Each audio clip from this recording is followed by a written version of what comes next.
जम्मू कश्मीर की सुरक्षा को लेकर के सरकार ने आज बड़ी बैठक की। गृह मंत्री अमित शाह ने अधिकारियों के साथ हाई लेवल बैठक में सुरक्षा की समीक्षा की।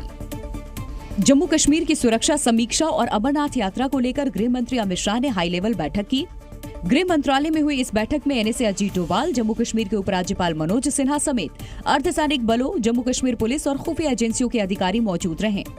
इस बैठक में जम्मू कश्मीर में सुरक्षा और अमरनाथ यात्रा की तैयारियों की समीक्षा की गई। साथ आतंकवाद के खिलाफ अभियान तेज की योजना पर भी बात हुई। सरकार ने इस बैठक में लोकल इंटेलिजेंस को और मजबूत करने पर जोर दिया।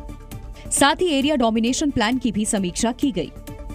गृह मंत्रालय में ये बैठक 2 राउंड में हुई। पहली बैठक जम्मू कश्मीर की सुरक्षा व्यवस्था को लेकर हुई, जो सुबह 11 बजे से 1:30 बजे तक चली, जबकि दूसरी बैठक गृह मंत्रालय में दोपहर 2 बजे से शाम 4 बजे तक चली। दरअसल अमरनाथ यात्रा 29 जून से शुरू होगी, लेकिन इस बीच आतंकी वारदातों के बाद सुरक्षा एजेंसियां अलर्ट मोड में हैं। 24 जून से 18वीं लोकसभा का पहला सत्र शुरू होने जा रहा है। 26 जून को लोकसभा अपने नए अध्यक्ष का चुनाव करेगी। ऐसा माना जा रहा है कि स्पीकर के चुनाव में विपक्ष भी अपना उम्मीदवार खड़ा कर सकता है। और सूत्रों की माने तो अगर विपक्षी दलों को डिप्टी स्पीकर का पद नहीं दिया तो स्पीकर पद के लिए अपना उम्मीदवार खड़ा कर सकते हैं, जिस पर अंतिम फैसला संसद सत्र शुरू होने से पहले लिया जाएगा। सूत्रों से खबर यह भी है कि टीडीपी स्पीकर का पद मांग रही है। विपक्ष का यह भी कहना है कि अगर टीडीपी अपना उम्मीदवार खड़ा करती है तो उसका समर्थन करने का प्रयास करेंगे। अगर चंद्रा बाबू को ये पद नहीं मिला और चंद्रा बाबू अपना उम्मीदवार खड़ा करते हैं तो हम पूरे इंडिया अलायंस में बातचीत करेंगे सब मिलकर, और हम ये कोशिश करेंगे कि पूरा इंडिया अलायंस चंद्रा बाबू के उम्मीदवार के पीछे खड़ा रहे। हालांकि एनडीए के नेता साफ कह रहे हैं कि अगर बीजेपी अपना उम्मीदवार रखती है तो उससे कोई ऐतराज नहीं होगा। बीजेपी अपना अगर क्लेम एनडीए में रखती है कि उनकी पार्टी का ही व्यक्ति, नेता, सांसद स्पीकर होना चाहिए, जनता दल यू अनकंडीशनल उसको सपोर्ट देगा, इसमें कोई गुंजाइश नहीं। 2012 के हाई प्रोफाइल शीना बोरा हत्याकांड एक नया मोड़ आ चुका है। महाराष्ट्र का रायगढ़ के पास जब्त की गई जिन हड्डियों को सीबीआई ने शीना बोरा के अवशेष बताए थे, वो अब लापता हैं। जिसके बाद शीना बोरा की मां और हत्या के आरोपी इंद्राणी मुखर्जी ने सवाल खड़े किए। जी मीडिया से खास बातचीत में इंद्राणी ने उसके जीवित होने की भी आशंका जताई। अभी वो सच्ची में वो जिंदा है नहीं है ये हमको मालूम नहीं है, क्योंकि अगर ये जो एविडेंस है, जो बोले थे कि 2012 में स्केलेटल रिमेन्स मिले थे, वही शीना के है, वो जे हॉस्पिटल भेजे थे, ये वो अभी वही अगर गायब हो गया तो ये हम रूल आउट नहीं कर सकते हैं कि वो जिंदा कहीं हो भी सकते हैं। साथ ही इंद्राणी ने कहा कि शीना बोरा के मंगेतर राहुल मुखर्जी से पूछताछ क्यों नहीं हुई।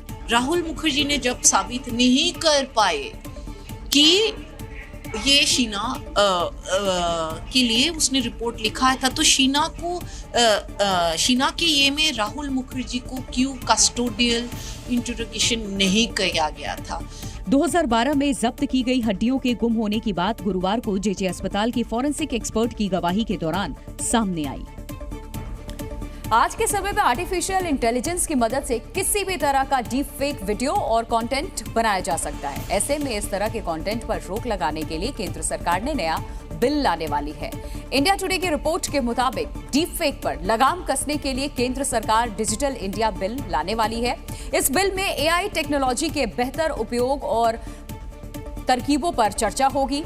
इस बिल में सोशल मीडिया पर अपलोड होने वाले वीडियो को रेगुलेट करने के लिए नए नियम लाए जा सकते हैं। डीप फेक रोकने के लिए सरकार ने नए नियम चुनाव से पहले जनवरी में ही तैयार कर लिए थे, जिसके मुताबिक अगर कोई भी सोशल मीडिया प्लेटफॉर्म नियमों का उल्लंघन करता है तो उस प्लेटफॉर्म को भारत में बैन कर दिया जाएगा। Social media platform deep fake content को एआई के जरिए फिल्टर करने का काम करेंगे। वहीं डीप फेक कंटेंट मिलने पर उसे 24 घंटे के अंदर ही हटाना होगा। जिस यूजर ने कंटेंट अपलोड किया है उसका अकाउंट बंद कर उसकी जानकारी दूसरे प्लेटफॉर्म को देनी होगी, ताकि आरोपी वहां अकाउंट ना बना सके। डीप फेक कंटेंट डालने वालों पर आईपीसी की धाराओं और आईटी एक्ट के तहत केस भी दर्ज होंगे। दिल्ली में पानी की किल्लत इतनी बढ़ गई है कि अब बूंद बूंद पानी के लिए सड़कों पर मारामारी दिखाई पड़ रही है। दिल्ली के कई इलाके ऐसे हैं जहां पानी के लिए त्राहिमाम मचा है। हालांकि कई इलाकों में टैंकर के जरिए पानी पहुंचाया जा रहा है। ताकि दिल्ली वासियों की पानी की जरूरतें पूरी की जा सके। लेकिन जैसे ही इन इलाकों में पानी का एक भी टैंकर पहुंचता है तो बूंद भर पानी के लिए लोगों की भीड़ उमड़ पड़ती है। ओखला में लोग टैंकर की छत पर चढ़ गए और पाइपों के जरिए पानी को निकालते दिखाई दिए। पानी के लिए मची मारामारी की ऐसी ही तस्वीर दिल्ली के गोविंदपुरी में दिखाई दी, जहां पानी के लिए लोग टैंकर पर चढ़े दिखाई दिए। राजधानी दिल्ली के कई इलाके ऐसे भी हैं जहां पर दिन में सिर्फ एक बार पानी का टैंकर पहुंच रहा है। चाणक्यपुरी इलाके में लोगों का आरोप है कि दिन में सिर्फ एक बार टैंकर से पानी सप्लाई होने की वजह से उन्हें परेशानी उठानी पड़ रही है। 20 करके ले 2-4 ले जाता हूँ, 20 ढोते रहो तो काम हो जाता है। पानी थोड़ा बहुत आप जहाँ लाना है 2 बाल्टी से 10 लीटर से धो लेता हूँ, देह पोंछ लेता हूँ। दिल्ली के जहांगीरपुरी इलाके में भी पिछले 1 महीने से पानी नहीं आ रहा और यहाँ के लोग पीने के लिए पानी महंगे दामों पर खरीदने के लिए मजबूर हैं। सरकार की तरफ से जो पानी टैंकर यहाँ पर पहुँचना चाहिए वो टैंकर भी यहाँ पर नहीं पहुँच रहे हैं। जो बाल्टियाँ हैं वो सब खाली हैं। लोग ऐसे हैं जिनको पानी पीने के लिए बाहर से खरीदना पड़ रहा है। वहीं छतरपुर में पानी न मिलने से परेशान लोगों का गुस्सा फूट पड़ा और बीजेपी के नेतृत्व में प्रदर्शन कर रही महिलाओं ने दिल्ली जल बोर्ड के दिल्ली में जल संकट हर दिन गहराता जा रहा है। राजधानी के अलग अलग हिस्सों में लोग बूंद बूंद पानी के लिए इस वक्त तरस रहे हैं। पानी की किल्लत पर केजरीवाल सरकार ने केंद्र सरकार से मदद मांगी तो वहीं बीजेपी ने पानी की किल्लत के लिए दिल्ली सरकार को जिम्मेदार ठहराया। और शनिवार की तरह आज भी कई इलाकों में प्रदर्शन किया। बीजेपी के इस प्रदर्शन में दिल्ली के सभी बीजेपी सांसद शामिल हुए। दिल्ली पानी संकट को लेकर बीजेपी सांसद कमलजीत सेहरावत और कार्यकर्ता पोस्टर, बैनर और मटके के साथ धरने पर बैठ गए। तो वहीं लक्ष्मीनगर इलाके में दिल्ली बीजेपी अध्यक्ष वीरेंद्र सचदेवा की अगुवाई में बीजेपी कार्यकर्ताओं ने मटका फोड़कर अपना विरोध जताया और केजरीवाल सरकार के खिलाफ जमकर नारेबाजी की।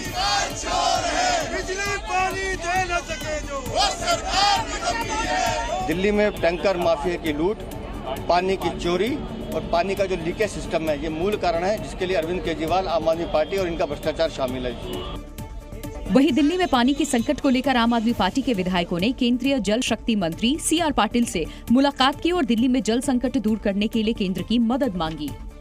उनकी ओर से अगर थोड़ा सा भी कम्युनिकेशन हो जाए, कोऑर्डिनेशन हो जाए तो दिल्ली के करोड़ों लोगों को इस भीषण गर्मी में पानी के संकट से राहत मिल जाएगी। दिल्ली में जल संकट के बीच में बीजेपी और कांग्रेस दोनों ही आम आदमी पार्टी पर हमलावर हैं। वहीं दूसरी तरफ आप सरकार में जल मंत्री आतिशी ने आरोप लगाया है कि राजधानी में जल संकट बढ़ाने के लिए पाइपलाइन काटने की साजिश हो रही है। दिल्ली के जल मंत्री आतिशी ने दावा किया कि कुछ शरारती लोगों ने पानी की पाइपलाइन के बोल्ट काट दिए, जिसकी वजह से दिल्ली में 25% पानी की कमी हो गई। आतिशी ने इस बारे में दिल्ली पुलिस कमिश्नर को चिट्ठी लिखकर पानी की पाइपलाइनों के लिए सिक्योरिटी की मांग की है। बहुत बड़े बड़े बोल्ट, 12 इंच के बोल्ट, 4-4, 5-5 सेंटीमीटर लंबे बोल्ट को काट कर वहां पर छेद किया गया था पाइपलाइन में। तो ऐसा लग रहा है कि कुछ षड्यंत्र हो रहा है और मैंने इसी संदर्भ में आज पुलिस कमिश्नर को लेटर भी लिखी है। मेरी पुलिस कमिश्नर से बात भी हुई है। आतिशी के आरोपों के बाद बीजेपी ने दिल्ली की आप सरकार पर पाइपलाइनों में चोरी और लीकेज के मुद्दों को ठीक करने के बजाय राजनीति करने का आरोप लगाया। दिल्ली सरकार, केंद्रीय सरकार, हरियाणा सरकार बाकी सरकारों पर झूठे इल्जाम लगा रही है। कमी उनके अपने डिपार्टमेंट के अंदर है। इस तरह के न जाने कितने ही पॉइंट है जहां पर पानी की वेस्टेज हो रही है। बीजेपी ने पानी संकट के लिए आप सरकार पर हमला बोलते हुए पिछले 10 सालों में पानी के पाइप न बदलने पर भी सवाल उठाए।